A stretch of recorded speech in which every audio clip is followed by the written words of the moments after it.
Olá, internet. Olá, Marcos do futuro.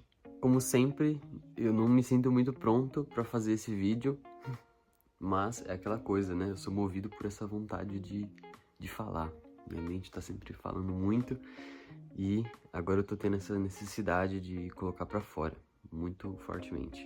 E eu estou aqui num dia nublado, tomando meu cafezinho na minha caneca muito máscula da corujinha formanda em geografia, com especialização em geopolíticas. E eu preciso falar sobre alguns assuntos que são, com certeza, polêmicos. Pode ser que tenha gente que vai achar absurdo o que eu vou falar, mas acho que no final eu sou meio assim, meio disruptivo e vim pra incomodar. Mas eu vou tentar me expressar aqui da forma mais sensata possível, porque eu sei que são assuntos sérios de certa forma. De certa forma não, né? Absolutamente. Não vou vir aqui ficar falando besteira, sabe? O papo que eu quero ter é sobre psicodélicos.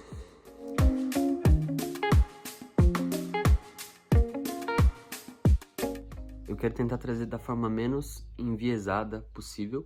Claro que uma pessoa que sabe mais do que eu sobre esse assunto vai ter uma visão muito mais ampla, mas eu vou trazer aqui a minha experiência pessoal. Bom, vamos lá. Para falar sobre psicodélicos, a gente precisa falar sobre substâncias, né? Não queria colocar como drogas. porque traz esse aspecto já com o tabu da sociedade que a gente vive, já vem carregado de preconceitos, expectativas e pontos de vista muito já bem estabelecidos sobre esse assunto. Mas eu quero mudar esse drogas e passar para substâncias. Imagina o seguinte: imagina que em cima de uma mesa a gente coloque tudo que são drogas. E aí, se você pergunta para uma pessoa, normalmente as primeiras coisas que ela vai falar, coloca em cima então, sei lá, cocaína, maconha, heroína, crack, sabe?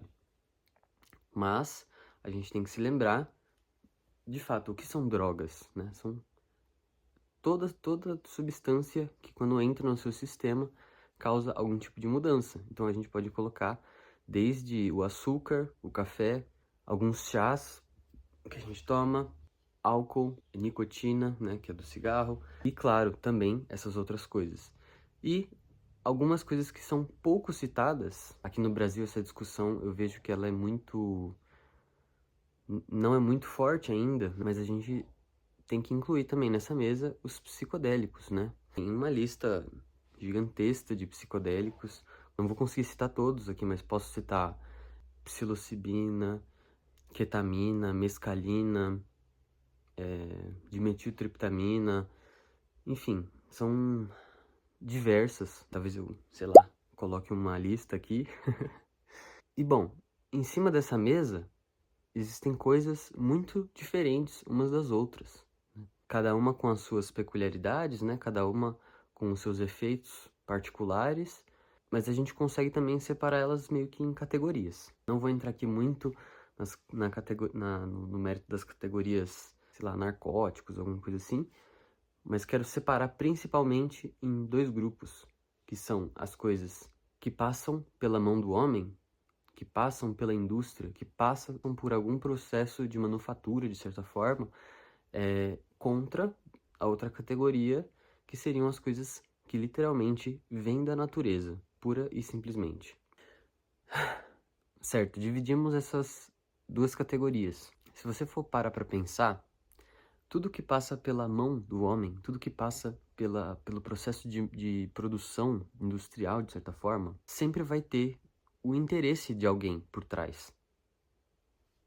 O interesse da pessoa que criou aquilo. Talvez não lá nos primórdios, mas hoje, dentro do sistema capitalista que a gente vive, sim. Onde que isso se reflete? Percebe que a gente vive numa sociedade capitalista, onde a gente é muito incentivado a entrar no ciclo de produzir e consumir. A gente, para o sistema capitalista, a gente só tem algum valor se a gente produz algo. Logo, veja bem que uma das drogas, uma das substâncias mais incentivadas e mais normalizadas é o café, que vai te deixar mais alerta, que vai te deixar mais daquele jeito. Nada contra o café, ainda tô tomando café aqui. Mas você vê como isso se reflete na indústria, na parte comercial de como as coisas funcionam? O açúcar, uma das drogas mais viciantes, uma das substâncias mais viciantes que tem. E super normalizada, porque ela ajuda a movimentar a indústria, né? Ela faz sentido para a indústria.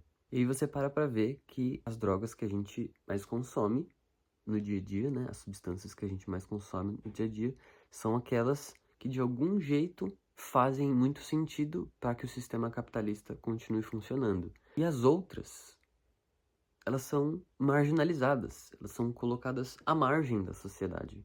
E o sistema que a gente vive, ele usa do artifício legal, né, das leis, para afastar isso, tentar afastar isso das pessoas, tornando ilegal aquilo que não faz sentido para o sistema. Claro que as raízes da ilegalidade de certas drogas são histórias muito complexas, mas eu estou tentando trazer aqui uma perspectiva, como eu falei, abrangente de alguma forma. Você vê, por exemplo, a criminalização da maconha. Claro que existe o fator histórico, né? Isso se conecta muito com tudo isso, mas você vê que a cannabis é uma droga que não vai incentivar, de fato, no seu efeito final, a pessoa a produzir, e sim a pensar. Claro que existe o mau uso, né, dessa substância, obviamente, assim como qualquer outra, mas o que eu tô querendo dizer é que, por exemplo, vamos pegar o cogumelo, né, que é a psilocibina, mais conhecido como cogumelos mágicos, chá de cogumelos e tudo mais. É um tipo de substância que é considerada ilegal no Brasil e em muitos outros lugares também. É uma substância que, quando a pessoa consome, não é só como se fosse um barato.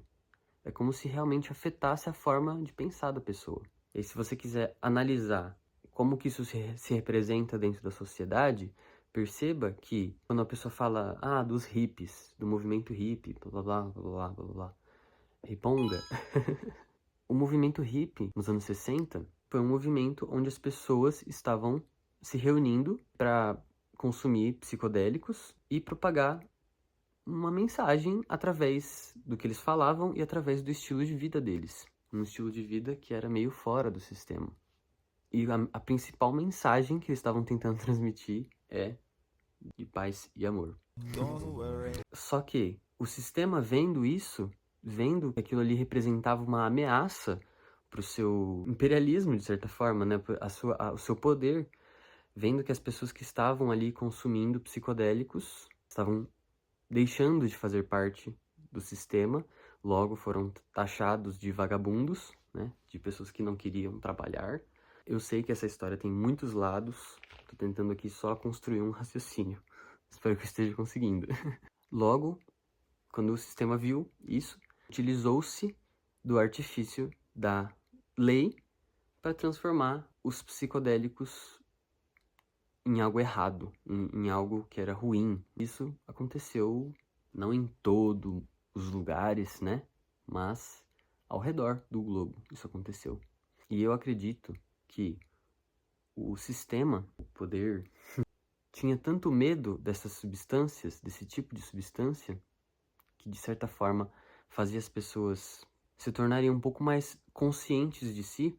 O governo tinha tanto medo porque era uma droga, uma substância que podia ser muito facilmente acessada, porque as pessoas poderiam plantar, poderiam cultivar por si próprias, ou seja, não envolveria um processo comercial, um processo não passaria por uma indústria, porque é literalmente uma coisa que a natureza dá, em que você planta e colhe.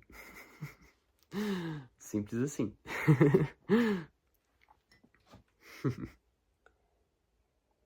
Certo.